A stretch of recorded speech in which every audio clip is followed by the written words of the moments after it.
তো এই হচ্ছে সেই ফরেস্ট মোড়ো মাঠ, যেখানে jail camp party Jairam Mahato Dumri বিধায়ক এখানে মিটিং করবে আজকে। এই মাঠে আজকের মিটিং রেখেছে এবং খুব জোর কদমে প্রস্তুতি শুরু হয়ে গেছে। এই দেখুন মঞ্চ তৈরি হয়ে গেছে, এখানে ব্যবস্থা খুব ভালোভাবে করা হয়েছে।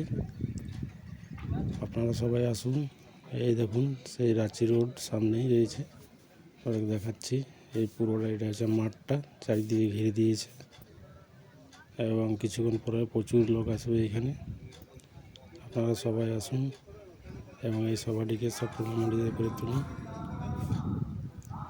এই দেখুন যে ব্যানার লাগানো হচ্ছে, মঞ্চ তৈরি করার কাজ চলছে এবং জেলগ্রাম পার্টির বেবি মাহাতো আসবেন, জয়রাম মাহাতো, একলাল আনসারি, অনেকজনই আসবে।